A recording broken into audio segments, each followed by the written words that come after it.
রাধে রাধে বন্ধুরা, আমাদের পাড়াতেই ছিল বিয়ের নিমন্ত্রণ, তাই আমার দিদি মেকআপ আর্টিস্ট হিসেবে আমায় সাজাতে চলে এসেছিল। এরপর সেজেগুজে সোজা চলে গেলাম বিয়ে বাড়ি। এই যে আমাদের সুন্দরী বউকে গিফট টিফট দিয়ে সব আমরা চলে আসলাম স্টার্টার স্টলে। এমনিতেই সেজেগুজে আস্তে আস্তে রাত 10টা বেজে গেছে। বাড়ির পাশে বাড়ি থাকলে হয়তো এরকমই হয়। এরপর তোমাদের স্টলগুলো দেখিয়ে নিচ্ছি। ছিল দু ধরনের চিকেন পকোড়া, মোমোর স্টল, আইসক্রিমের স্টল আর ফুচকার স্টল। যেহেতু অনেক রাত হয়ে গেছিলো তাই কোনো খাবারই আমরা হিউজ পরিমাণে খাইনি।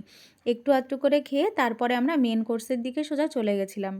তোমাদের মেনু কার্ডটা দেখিয়ে নিলাম। প্রথমেই ছিল ফিশ ফ্রাই, এক ধরনের সস যেটা আমি নেইনি। ছিল এক ধরনের কচুরি, দেখো একদম পুর ভরপুর। ছিল চানা পনির মশলা। তারপরে নিয়েছিলাম ভাত, ডাল, চিপস আর ছিল কাতলা কালিয়া। তারপরে আরও ছিল ফ্রাইড রাইস, চিকেন কষা, যেগুলো আমি স্কিপ করে গেছিলাম।